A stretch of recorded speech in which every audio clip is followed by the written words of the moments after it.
Bueno, pues bienvenidas a todas. Es un gusto estar moderando esta mesa con colegas que hace tiempo no nos vemos, pero bueno, nos vemos ahora por vía virtual. Y bueno, sin más preámbulo, estamos en esta mesa sobre la palabra y voy a dar la primera voz y palabra a la doctora Judita Cavalletti. Así que, Judita, tienes la palabra. Adelante.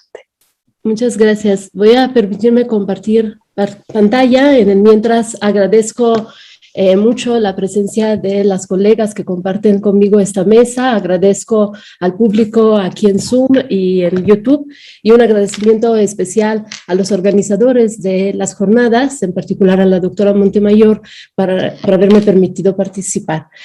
Mi ponencia de hoy tiene como título Lauratio Claudi, un diálogo posible entre epigrafía e historiografía.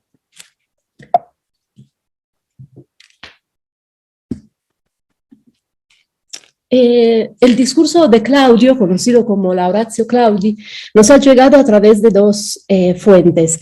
Una de ellas es la Tabula Lugdunensis, que es una inscripción que pueden ver reproducida aquí. Es una inscripción en bronce que ha sido descubierta en el siglo XVI, que recopila parte del discurso pronunciado por el emperador Claudio, probablemente durante la censura que éste llevó a cabo durante el año 48 después de Cristo, y la otra fuente en la que se encuentra el discurso de Claudio es en la obra del historiador Tácito, conocido como Los Annales. Ese discurso ha sido pronunciado por el emperador para conceder o para pedir a los senadores que concedieran el jus honorum a los habitantes de la Gallia Comata. Como pueden ver, el epígrafe no es completo, se trata de dos placas unidas entre ellas, y faltan dos partes importantes al inicio de cada una de estas placas. Los que han estudiado el epígrafe hablan de que faltan alrededor de 60 líneas, más o menos. No es habitual en la historia cultural y política romana poder comparar el contenido de un epígrafe que nos ha llegado de manera directa desde la antigüedad y que ha sobrevivido al paso del tiempo con el mismo relato contenido en otra fuente documental, en este caso en los Annales de Tácito. Es evidente que al comparar dos fuentes de esta naturaleza hay que tener en cuenta, por un lado, el tiempo que separa una fuente y otra, ¿sí? Que se trata en muchos casos, y en este en particular, de diferentes autores que tendrán entonces objetivos comunicativos muy diversos entre sí. El mismo tipo de fuente da cuenta de objetivos comunicativos distintos. Si queremos ahondar en el contenido del epígrafe para luego intentar hacer una comparación entre lo que nos cuenta Claudio en el epígrafe y lo que tenemos en el relato de Tácito, deberíamos empezar contando un poco el motivo que está detrás de este discurso. La intención de Claudio, como les decía, es la de pedir a los senadores que concedan el jus honorum a los habitantes de la Gallia Comata. La Gallia Comata probablemente este territorio de la Gallia Transalpina, estamos hablando de las conocidas tres Gallie, ¿no? Es decir, el territorio de Aquitania, la Gallia Lugdunense y la Galia Bélgica, probablemente después de la conquista de César, no había recibido una ciudadanía romana completa, sino probablemente un jus civitate romane. Esto explicaría por qué durante su censura Claudio pide el jus honorum, es decir, la posibilidad de que algunos integrantes de la Gallia Comata puedan ingresar al Senado y se le permita realizar el cursus honorum. En el epígrafe, como les decía, Claudio hace este discurso en frente de los senadores reunidos y realiza un recorrido que es a la vez histórico y geográfico. Histórico porque Claudio quiere demostrar a los senadores cómo su petición se inserta en la tradición romana, y entonces empieza con un excursus que lo lleva desde los reyes romanos hasta el tiempo presente, para demostrar que la presencia de extranjeros ha sido una constante en la historia romana. Pensemos en los reyes no romanos que han ejercido el poder, o dice Claudio, pensemos en la apertura de las magistraturas a los plebeyos. Ha llegado el momento, dice Claudio, de dar un paso más. Así como hace poco Octaviano y Tiberio permitieron el ingreso de la aristocracia itálica, ahora dice es momento de abrir a estos otros territorios, en particular a la Galia Comata. No es un caso que su atención vaya hacia la Galia Comata, porque debemos recordar que Lugdunum, la actual Lyon, es la ciudad en donde pues ha nacido el propio Claudio. Junto a este recorrido histórico, Claudio hace también un recorrido geográfico. Y aquí es interesante subrayar cómo Claudio va de lo más conocido en términos de territorio respecto a las personas con las que está hablando hacia lo desconocido, porque hace este recorrido de hablar de Roma, luego hablar de la península itálica y finalmente llegar a las Galias. Cuando Tácito, muchas décadas después, recupera este discurso y lo inserta en la narración que está llevando a cabo de estos años, es interesante ver cómo recupera y, adelanto ya, reescribe el discurso de Claudio. En primer lugar, es interesante subrayar que Tácito en ningún momento hace referencia al epígrafe.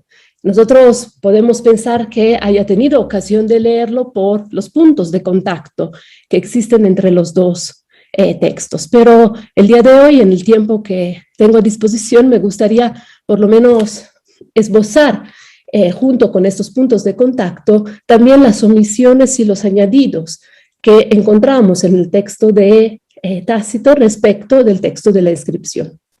Entonces, Tácito, al insertar el discurso de Claudio en su relato, obviamente lo inserta en el contexto. Y entonces tenemos todo un contexto que el epígrafe no nos regala o no nos ofrece.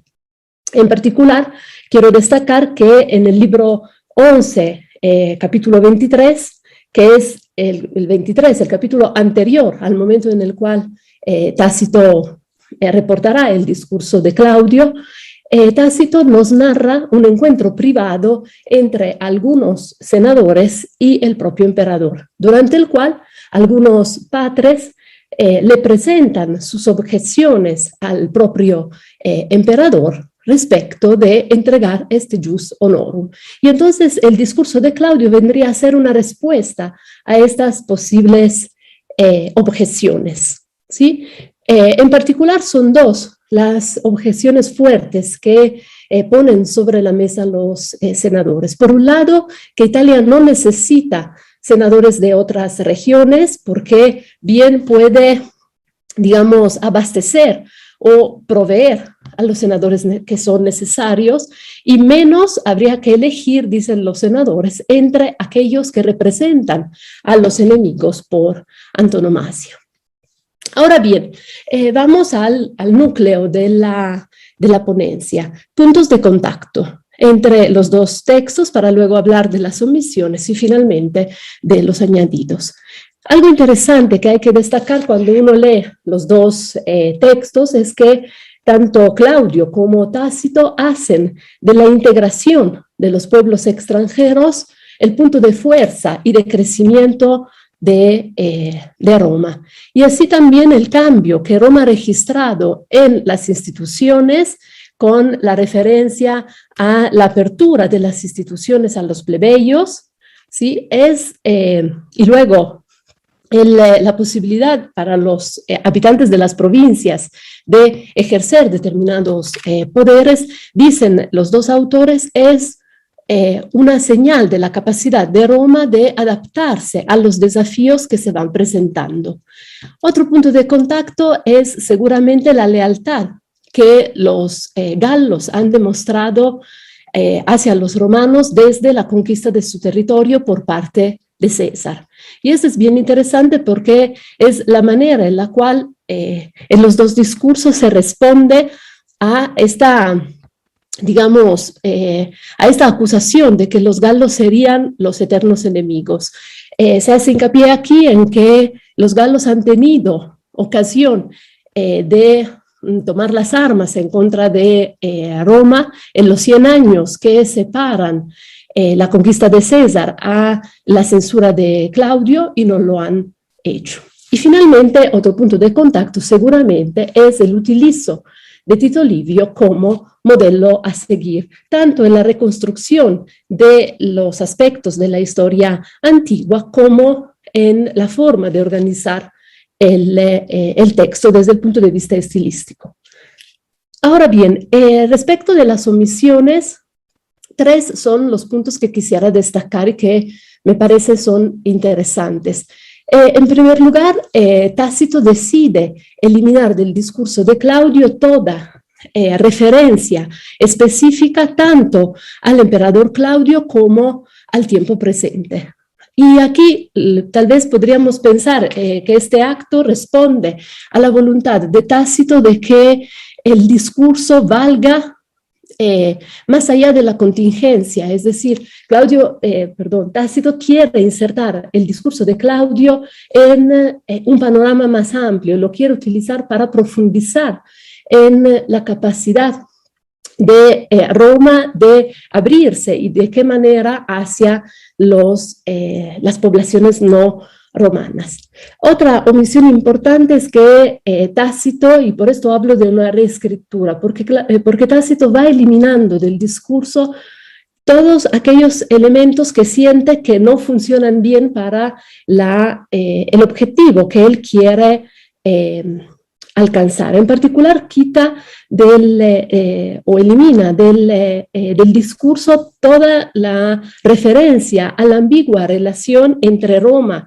y las poblaciones arcaicas, en particular sabinos y etruscos, haciendo hincapié en que desde Rómulo, Roma tenía y ha tenido un modus operandi muy específico respecto de la concesión de la ciudadanía. Y hace referencia a que ya desde Rómulo ha habido poblaciones que han sido en un mismo día enemigos y luego amigos, ¿no? Y luego otra omisión importante son las referencias que están presentes en el discurso de Claudio a las acciones llevadas a cabo por Octaviano y Tiberio en favor de las poblaciones no romanas. Aquí es evidente que Tácito no quiere que el discurso sirva de propaganda ni para el emperador ni para su dinastía, sino que se pueda utilizar para otro fin. Ahora bien, ¿cuáles son los añadidos que nosotros podemos encontrar en el texto? En primer lugar, debemos destacar que Tácito, al recuperar el discurso de Claudio, hace una reorganización interna de los argumentos. Incluso los puntos de contacto no se encuentran en la misma posición respecto de dónde se encuentran en el epígrafe. Pero también, así como ha eliminado algunos aspectos, ha querido agregar otros. Y creo que estas acciones de eliminar y agregar son una muestra de que Tácito tiene un objetivo en mente que es justamente el de utilizar el texto de Claudio para una reflexión de la historia política y jurídica romana. Al inicio del discurso encontramos, por ejemplo, en el discurso de Claudio, dentro de la narración de Tácito, una referencia a Atto Clauso, el iniciador de la gens Claudia, que dicha referencia no está presente en el epígrafe y se entiende que Tácito lo inserte porque quiere demostrar que el mismo emperador ha sido beneficiado de esta política de apertura de Roma, ¿Por qué? Porque a la gens Claudia se le ha concedido la ciudadanía y se le han concedido una serie de honores hasta el punto de tener, ¿no?, a un emperador entre sus personas, entre su gente.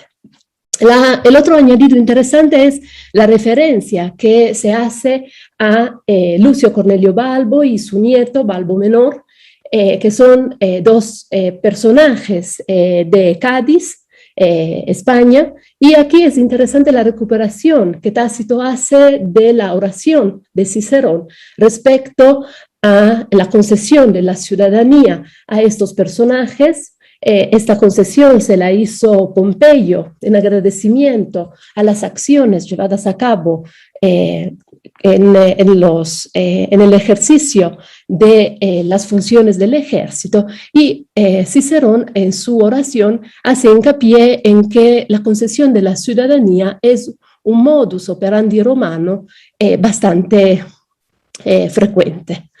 Uno de los añadidos más interesantes desde mi punto de vista seguramente es la comparación que se hace entre Roma por un lado y las ciudades-estado Atenas y Esparta por el otro. Se hace hincapié Tácito a través de las palabras de Claudio de que el gran error de estas ciudades ha sido no incorporar e integrar a los pueblos vencidos. Este ha sido el gran error que no ha cumplido y no tiene que cumplir Roma. Y finalmente, otros dos añadidos rápidos: la apertura de las magistraturas a los libertos.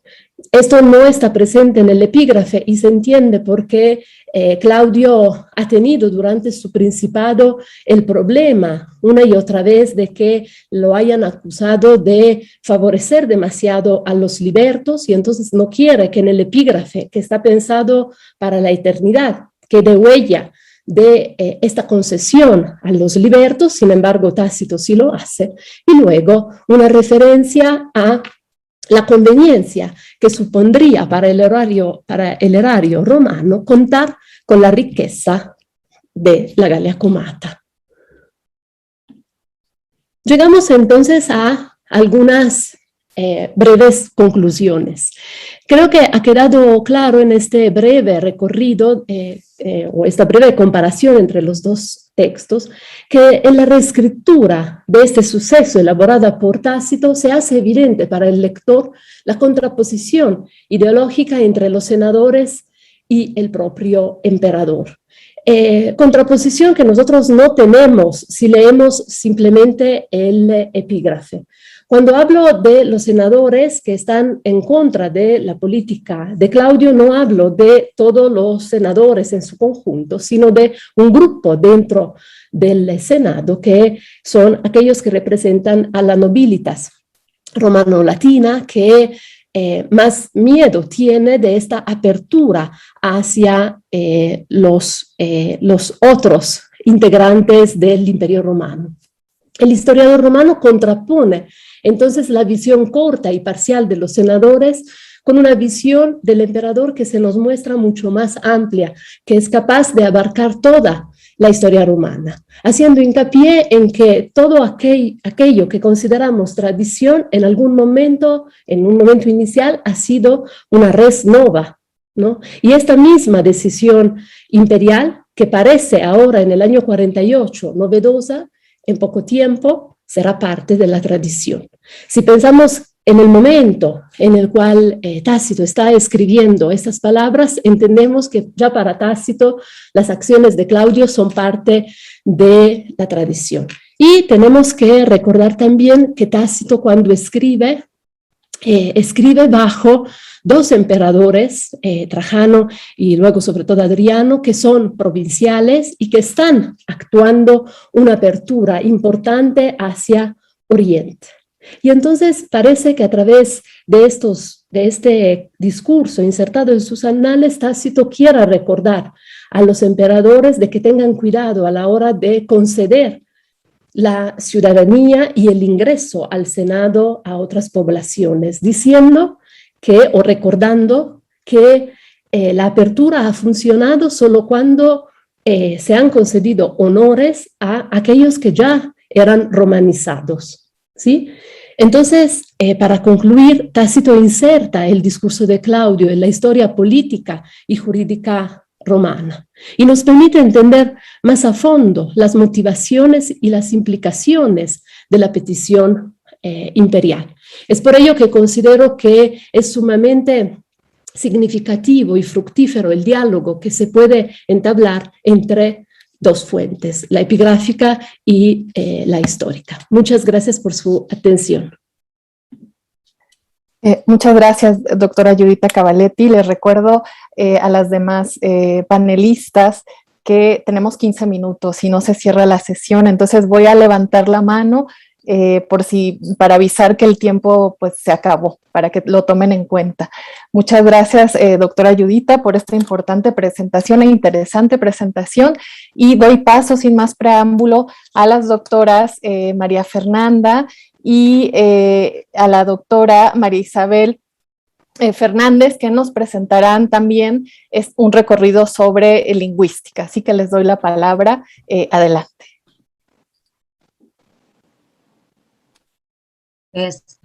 Buenos días, muchas gracias por haber aceptado nuestra participación. Estamos encantadas de estar aquí. Buenos días, gracias por su presencia y felicidades al comité organizador de estas jornadas virtuales, pero muy reales, que han tenido tan excelente convocatoria. El trabajo que les compartiremos hoy lleva por título El tránsito de la transitividad, de Priciano a la lingüística moderna, y se organiza de la siguiente manera. Primero, hablaremos sobre el gramático Priciano y la importancia de su obra. Posteriormente, haremos un recuento sobre la manera en que ha sido entendido el concepto de transitividad por la gramática tradicional y cómo lo entiende hoy la lingüística actual. Esto nos dará pie a exponer dos concepciones de transitividad oracional que tenía Priciano, una estrecha y una amplia. Por último, daremos unas conclusiones. Así que, sin más, comenzamos. Según la tradición, Priciano es originario de Cesarea Mauritania, al norte de África, y habría llegado a la capital del Imperio Romano de Oriente, Constantinopla, para impartir clases de gramática latina entre la élite imperial. La idea de que fuera cesariense la transmitió Flavio Teodoro, funcionario del Palacio Real entre el 526 y el 528, al hacer la primera copia del texto del gramático y utilizar el etnicismo caesariensis para adjetivarlo. Sin embargo, la poca información acerca de este autor tan importante ha llevado a los especialistas a debatir acerca de su origen. La mayoría coincide, y hacia allá apuntan los estudios, en que era africano, aunque también hay quien dice que era vándalo o incluso palestino, pero parece que eso es más por intereses de tipo político. A inicios del siglo VI, nuestro Priciano, exhortado por el cónsul y patricio Juliano, compuso los 18 libros de su ars, llamada por los modernos Institutiones Grammaticae, para, según él, unir en una sola las aportaciones más elegantes de los gramáticos griegos y latinos, en una Constantinopla en la que la lengua latina no era tan utilizada como la griega, aunque seguía siendo una lengua de prestigio. Esta obra juntaba la teoría gramatical de los alejandrinos con la doctrina de gramáticos latinos previos y añadía por primera vez a la morfología el tema de la sintaxis, siendo esta la materia de los últimos dos libros, el 17 y el 18. La obra sintáctica de Priciano se retomó a profundidad hasta la segunda mitad del siglo IX, cuando se elaboraron comentarios y glosas a los libros sobre sintaxis. Para darse una idea de la copiosa tradición, sépase que, de los 527 manuscritos de las instituciones conocidos hasta el momento, al menos en 240 se incluyen los de contenido sintáctico. Anteriormente, lo que se recuperaba del autor eran resúmenes de sus libros sobre morfología, aunque era más común que se retomara la obra de Donato, otro gramático, y sus comentaristas, o la de Máximo Victorino. La relevancia de gramático se debe, entre otras cosas, a que es el responsable de haber transmitido en la Edad Media la idea en conformación de la transitividad, o mejor dicho, del comportamiento transitivo de ciertas construcciones, como se verá en la segunda parte de este trabajo. La transitividad es un fenómeno central y compartido en la estructura de muchas de las lenguas humanas. No hay una definición universal aceptada que capture el enorme rango de funciones que el término transitividad parece que recoge, aunque la mayoría de nosotros, al estudiar una lengua nueva, nos hemos enfrentado a él y lo hemos conocido a grandes rasgos como la cualidad de ciertos verbos de necesitar al menos dos complementos obligatorios, un sujeto y un objeto, o complemento directo. Así, el verbo armar, en español, requiere de un sujeto. En esta frase, Laura arma un rompecabezas, el sujeto es Laura, y de un objeto o complemento directo, un rompecabezas. Y el verbo cortar, para crear oraciones completas y de pleno sentido, necesita el sujeto mi hermano, en esta frase, y el objeto una rebanada de pan. Mi hermano corta una rebanada de pan. Sin los objetos, ninguno de los verbos construiría oraciones completas. Son complementos obligatorios sin los que la comunicación no sería exitosa. Actualmente no hay, como veremos, una definición unívoca y completamente cerrada de transitividad, aunque durante muchos siglos sí la hubo. En el caso concreto del latín, desde el Renacimiento se ha considerado, hasta bien entrado el siglo XX, que la transitividad consistía en la propiedad de ciertos verbos que se construyen con un complemento en caso acusativo, como dicen Erno Tomás. El caso acusativo, es por excelencia el caso del complemento directo, el complemento de objeto, como en urbem statuum, epistulam scribo, y los verbos que se construyen así con un régimen acusativo son llamados transitivos. Esto es importante. La gramática tradicional consideraba la transitividad a partir del caso acusativo. Era la cualidad de una serie de verbos que se construyen así. Y así nos ha llegado y lo hemos estudiado y aprendido en las gramáticas nosotros mismos. Asociada a esta idea del complemento en acusativo, se ha tendido a definir la transitividad tradicionalmente a partir también de su relación con la voz pasiva.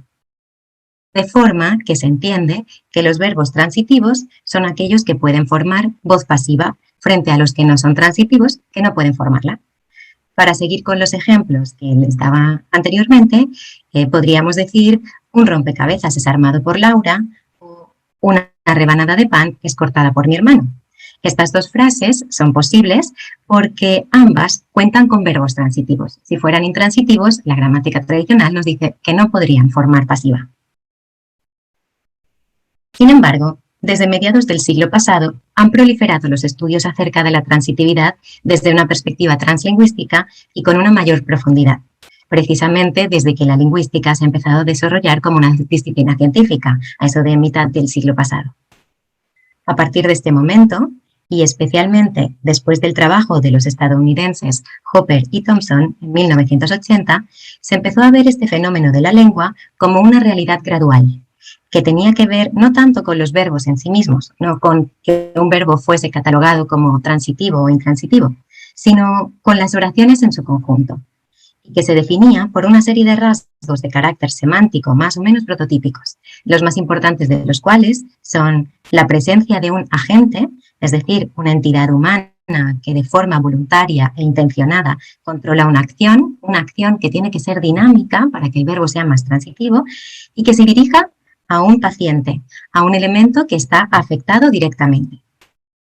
De forma que, mientras más características de este tipo tenga una oración, más transitiva será, y mientras menos, menos transitiva.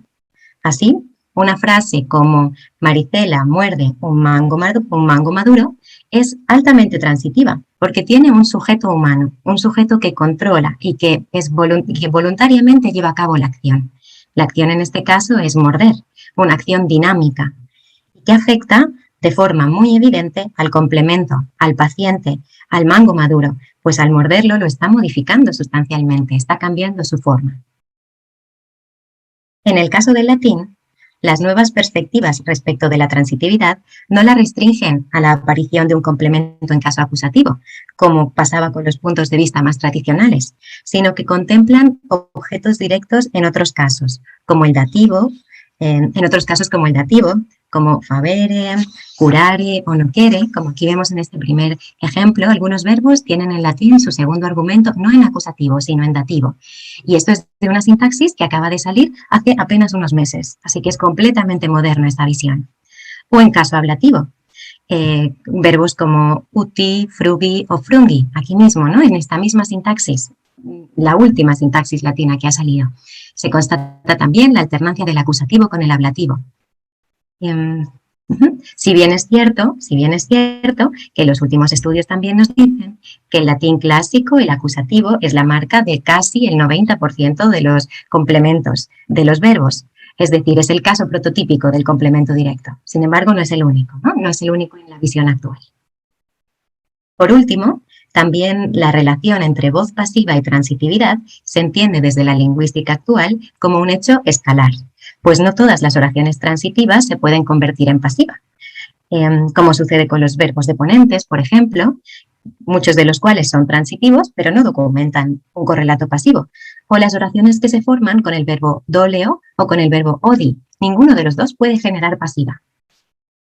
Pues bien, después de haber presentado estas dos visiones, la visión tradicional en la que el acusativo es el protagonista de la transitividad y la visión de la lingüística moderna, que está centrada en una idea de gradualidad mucho más amplia y en la que el complemento de objeto puede estar ocupado no solo por un acusativo, sino por los demás casos, nos interesa conocer cuál es la perspectiva que tenía Prisciano sobre este fenómeno, sobre el fenómeno de la transitividad, ya que de él es el primer texto que se conoce sobre transitividad en latín.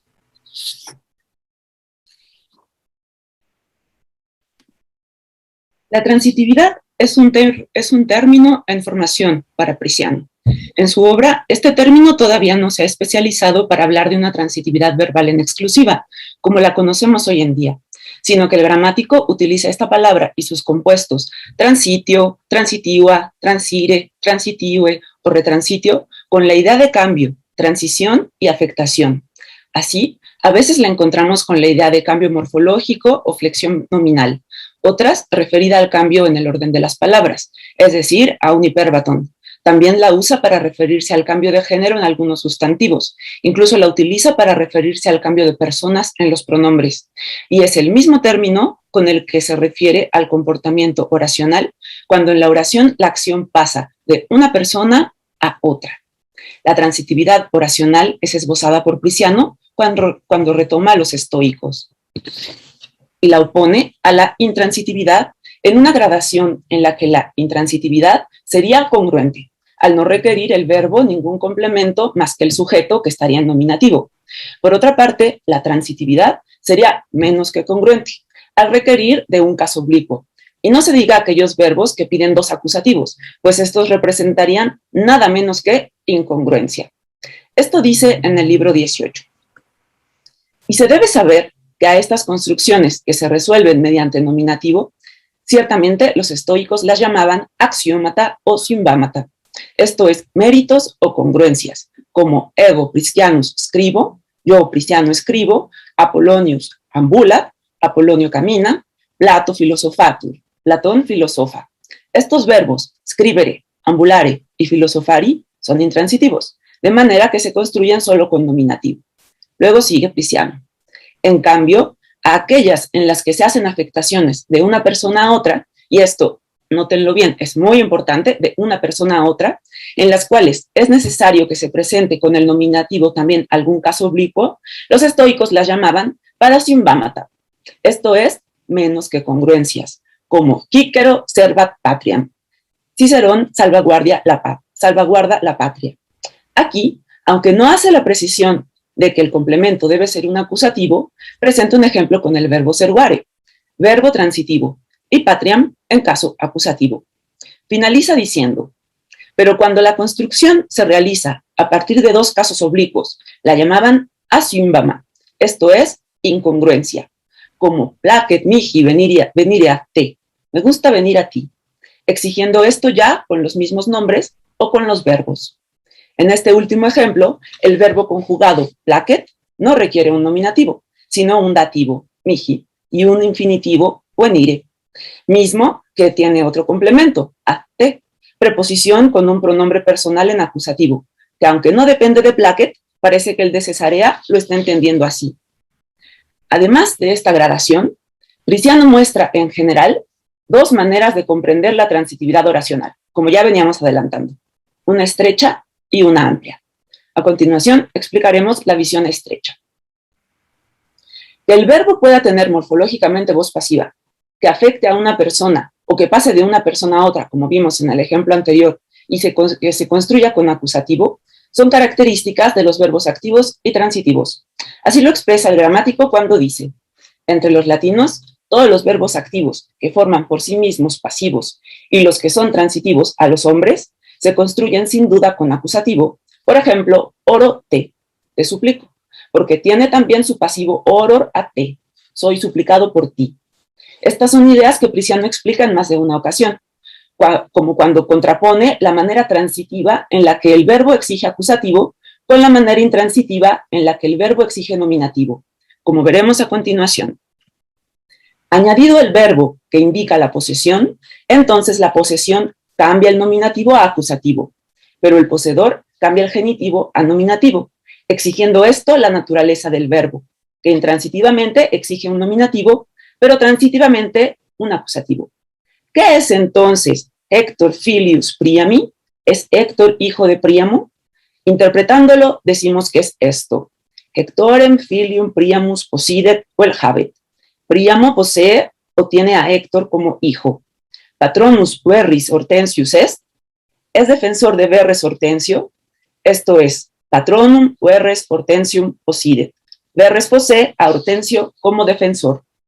Es decir, la naturaleza de los verbos possidere y habere es completarse con un acusativo, mientras que la naturaleza de ese es completarse con nominativo, exposición que prácticamente coloca los dos tipos de verbos en polos opuestos. Asimismo, en este pasaje es muy interesante observar los cuestionamientos que el gramático hace acerca de la lengua y cómo él mismo responde, interpreta y reflexiona al respecto. Va más allá de proporcionar las reglas. Como hemos visto, la concepción estrecha de la transitividad es la misma que la de la gramática tradicional, es decir, es transitivo un verbo que tiene un complemento en acusativo y que tiene la capacidad de transformarse en voz pasiva. Sin embargo, y como ya podrán imaginarse, Priciano entendía este fenómeno de una manera mucho más compleja. Sí.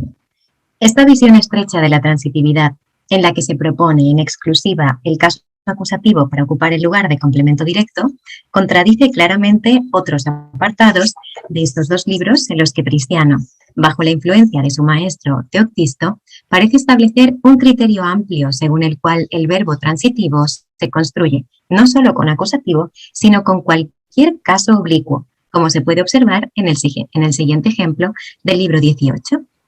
También los verbos transitivos, de manera similar, suelen unirse con casos variados, como miles, eget, imperatoris. Imperatoris, el complemento de eget, está en genitivo. El militar necesita a un general. Aeneas, praemia, dona teorialo. Praemia en acusativo, como Plato, erudit Aristotelen, como Aristotelen también en acusativo. Sin embargo, en la última frase, Cicero potitur laude, laude en ablativo. Vemos los diferentes casos en los que pueden complementar a los diferentes verbos. Es evidente, a partir de este ejemplo y otros muchos similares, que para Priciano la transitividad era un fenómeno mucho más complejo y que el objeto de un verbo lo es siempre que funcione como complemento obligatorio de este, independientemente del caso en que se presente. Podría ser acusativo, pero también genitivo, dativo o ablativo. La modernidad de la visión de Priciano es clara, especialmente si comparamos estos textos con los que ya hemos visto sobre la lingüística actual. Podemos decir, pues, que las perspectivas modernas retoman este concepto amplio de Priciano que se había perdido desde el Renacimiento. Vemos prácticamente estos dos ejemplos que les hemos puesto antes, de estos verbos que llevan ablativo, uti, frugi, fungi, y estos verbos que llevan dativo, faere, curare y nocere, es prácticamente estar reescribiendo a Priciano.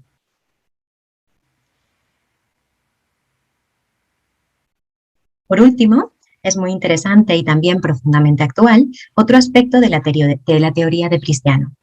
El gramático del siglo VI consideraba, igual que en la lingüística de hoy en día, que la transitividad era un fenómeno que atañía no solo a los verbos, sino a toda la predicación, y además era de naturaleza compleja y cambiante.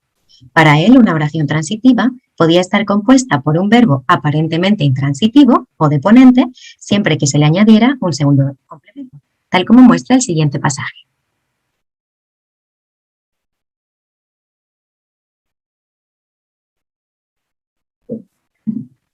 El siguiente pasaje. De manera similar, decimos doleo pedem, me duele el pie.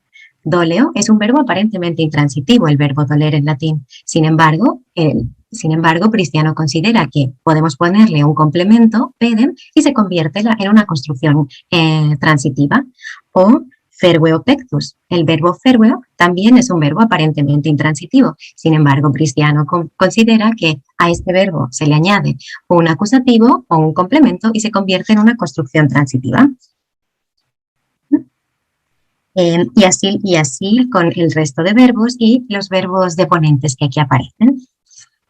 Todos estos verbos son verbos que aparentemente para la visión tradicional no tendrían que poder llevar objeto ni ser transitivos. Sin embargo, para Cristiano, el hecho de que una oración sea o no transitiva no depende del verbo en sí mismo, sino de que podamos agregarle un objeto.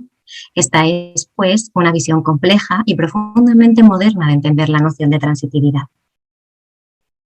A modo de conclusión, podríamos decir que Cristiano esbozó dos ideas acerca del fenómeno de la transitividad, que de alguna manera han influido tanto en la visión tradicional de esta realidad de la lengua como en las visiones más modernas.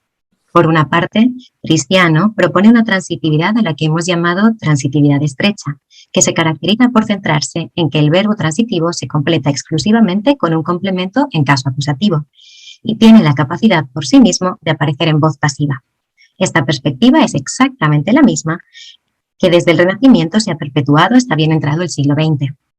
Por otro lado, el gramático presenta otra concepción de la transitividad a la que hemos llamado transitividad amplia, por referirse no solo a una idea verbal, sino a una oracional en la que el objeto puede aparecer en los distintos casos oblicuos y no solo en caso acusativo.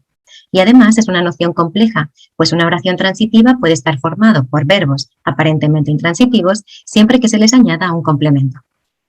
Algunas de estas ideas, como hemos visto, han sido retomadas por la lingüística actual y muy probablemente seguirán siendo analizadas desde las distintas perspectivas lingüísticas que surgirán en el futuro. Esta visión amplia de transitividad es, por decirlo en otras palabras, un concepto todavía en transición. Muchas gracias. Muchas gracias a ambas por este interesante recorrido lingüístico y por esta muestra de su trabajo. Y sin más preámbulo, le doy la palabra a la maestra Paula López Cruz. Nos va a exponer ahora una visión histórica. Toda tuya la palabra y disculpen que les esté levantando la mano, pero es la única forma. Buenos días a todas. Me uno a las felicitaciones y reconocimiento de mis compañeras. Yo no preparé ninguna presentación, así que me limito a leer. Mi trabajo tiene como título La función del Senado en los conflictos entre patricios y plebeyos. La tradición analítica que Livio nos transmite sobre los primeros siglos de la República Romana se aproxima a la imagen de una república que contaba con sus principales instituciones de gobierno desde su inicio. Una república sin vacíos de poder, completa y capacitada para elegir a sus magistrados, dar respuesta a los problemas desde sus propias instituciones y desde el principio garantizar, por ejemplo, el derecho de apelación de las sentencias capitales a todos los ciudadanos.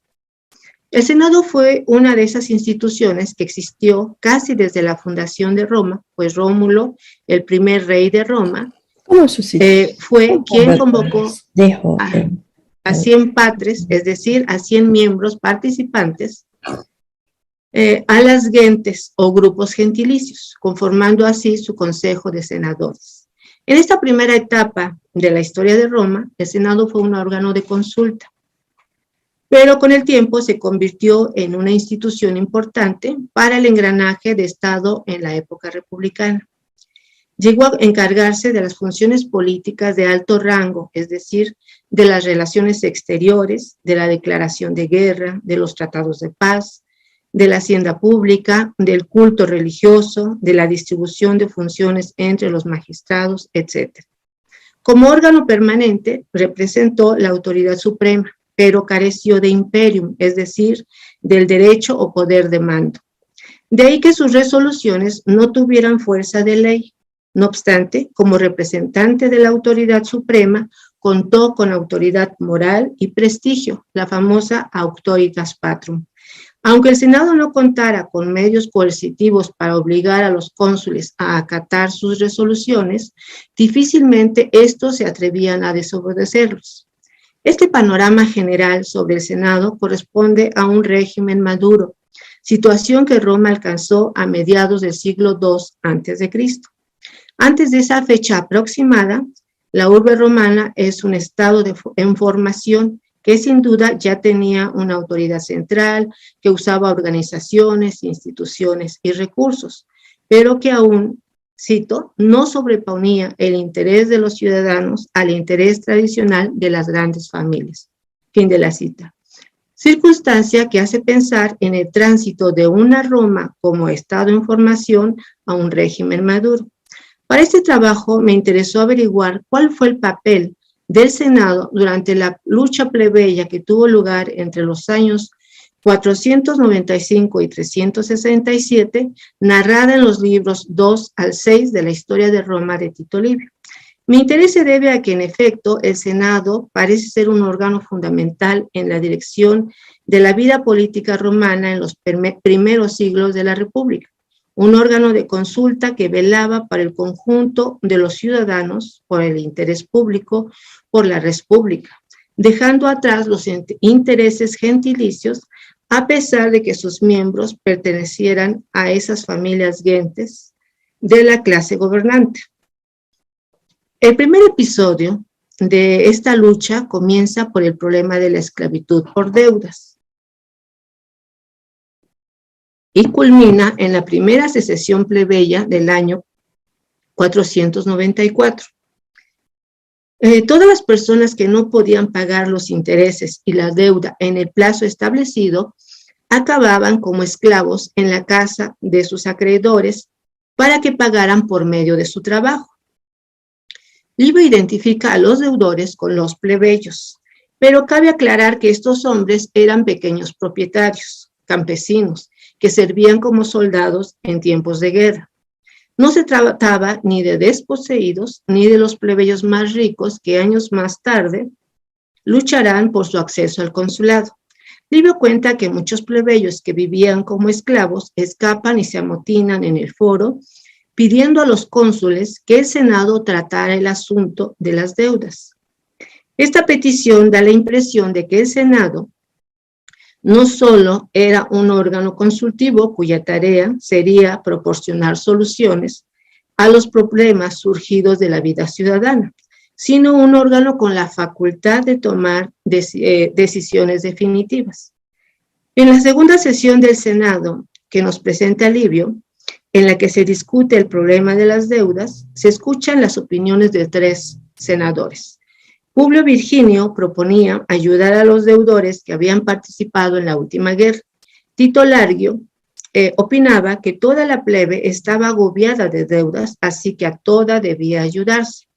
Y Apio Claudio aconsejaba nombrar un dictador para apaciguar la rebelión. En la descripción de esta sesión se observa que en realidad no hay deliberación, porque los miembros del Senado solo se limitan a votar por la opinión que les parece más conveniente, la de nombrar un dictador.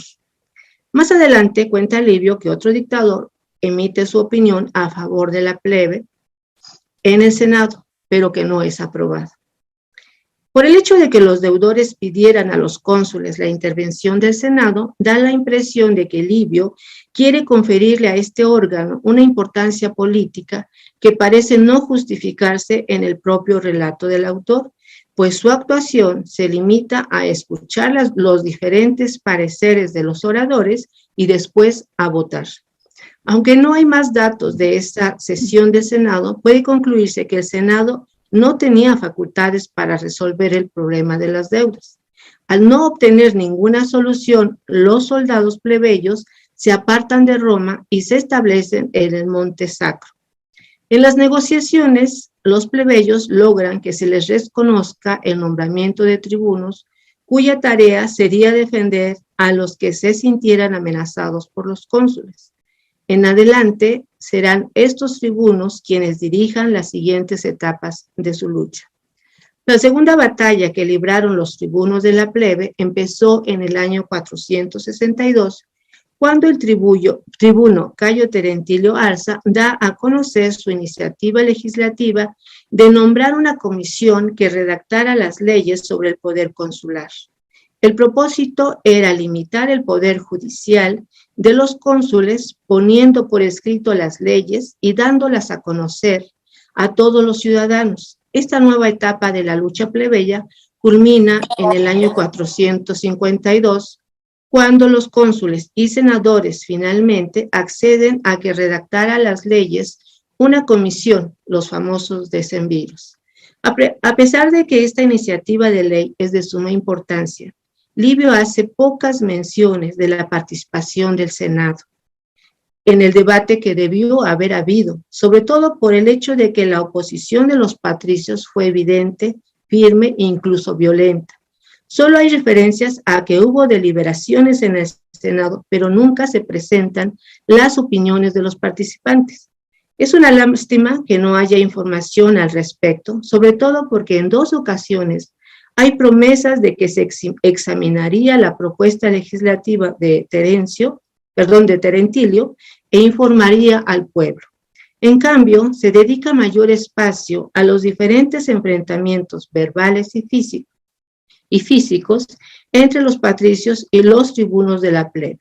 ¿Cómo entender que los patricios hayan rechazado la propuesta de redactar las leyes si Livio destaca en el primer año de la República que en el nuevo régimen político el pueblo romano que consiguió su libertad por el hecho de que empezó a designar a 2 magistrados anuales cuya autoridad se basaría en las leyes? Junto con la encomienda de redactar las leyes, a los decemviros se le otorgó el poder, el imperium, de los cónsules, para que fueran los gobernantes de la ciudad. Y además se suspendieron todas las restantes magistraturas, incluida la del tribuno de la plebe. Los decemviros duraron en el gobierno 2 años, el tiempo que les llevó redactar la ley de las 12 tablas. Como al término de su segundo año de mandato no realizaron los comicios para elegir a los nuevos magistrados, tanto patricios como plebeyos empezaron a hablar de su destitución. En una sesión del Senado, una parte de sus miembros, encabezada por Lucio Valerio y Marco Horacio, pondrá en duda el derecho de los decemviros a convocar al Senado, puesto que al habérseles terminado su año de gobierno, eran simples ciudadanos. Por su parte, los plebeyos se retiran de Roma para planear cómo elegir de nuevo a sus tribunos. Podemos observar que el Senado tuvo una participación activa y que contribuyó a que los decemviros decidieran renunciar. Poco después, el Senado acepta enviar como legados a los senadores Lucio Valerio y Marco Horacio al campamento de los plebeyos para negociar su regreso a la ciudad. En el acuerdo se establece la restauración del poder tribunicio y el derecho de apelación y la amnistía para los participantes en la sublevación. Apenas 5 años después, en el 445, los tribunos de la plebe inician una nueva etapa de su lucha. En el ámbito político, aspiraban a tener acceso al consulado.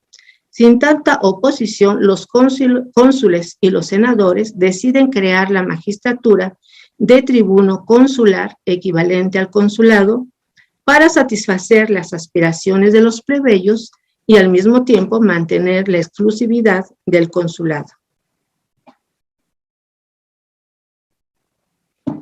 A partir de entonces, los tribunos de la plebe intentarán poder asumir esa nueva magistratura, pero no será fácil, porque queda como facultad del Senado decidir si elegirían cónsules o tribunos consulares.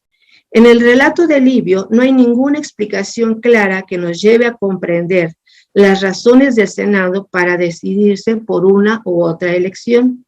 Desde el Senado, el patriciado se opondrá a que los plebeyos asuman el poder, así que la lucha de los plebeyos primero consistirá en obligar a que el Senado decida la elección de tribunos consulares y luego a que sus candidatos queden en la lista de elegibles.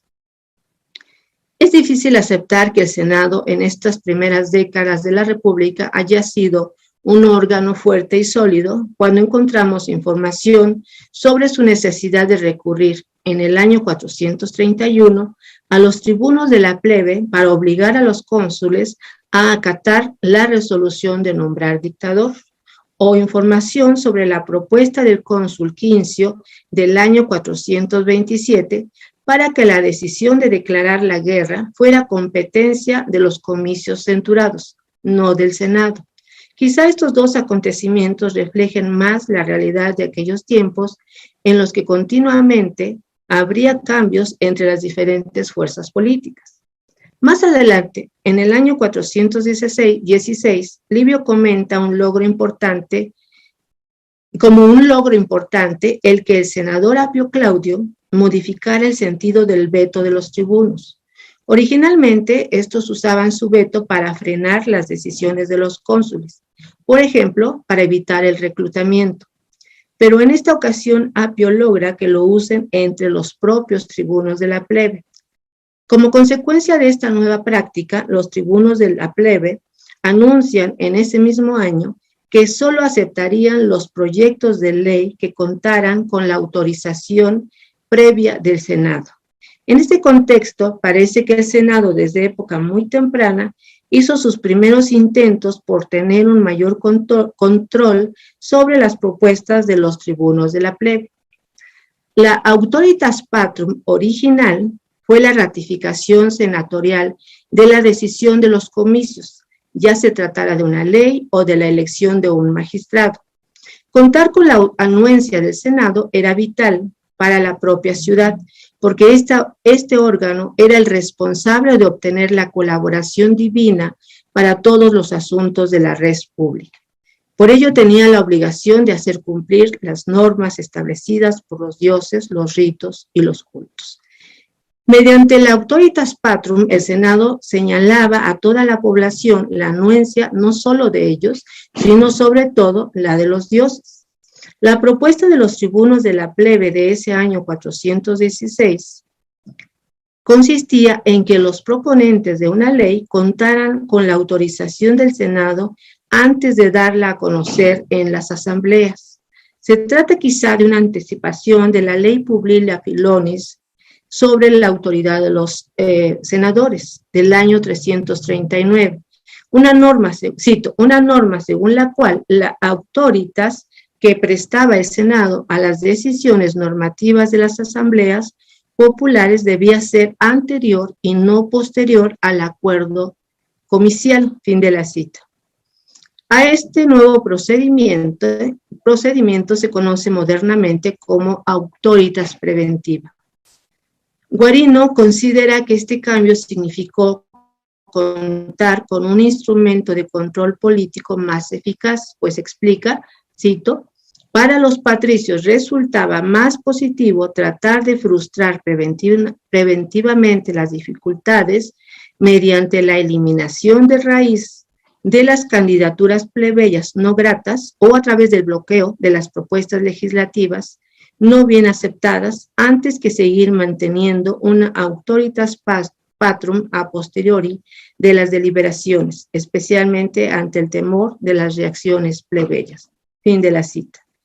La nueva modalidad del veto entre los tribunos de la plebe sí tuvo éxito, pues bastaba que uno de ellos estuviera dispuesto a actuar según la voluntad del Senado para detener cualquier propuesta. En cambio, la casi amenaza de que no aceptaría ninguna propuesta que no contara con la anuencia del Senado no tuvo mayor impacto en esta época.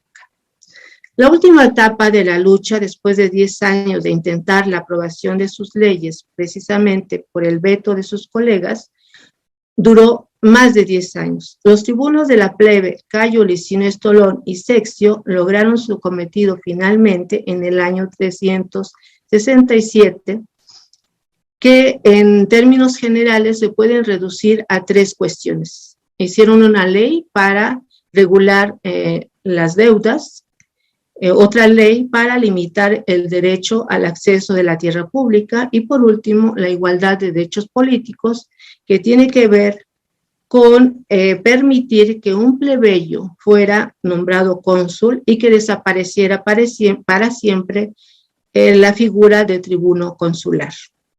Los senadores no estuvieron de acuerdo con ninguna de las tres iniciativas, así que intentaron, perdón, aquí se me fue, así que intentaron detenerlos a través del veto de los tribunos, de los otros tribunos.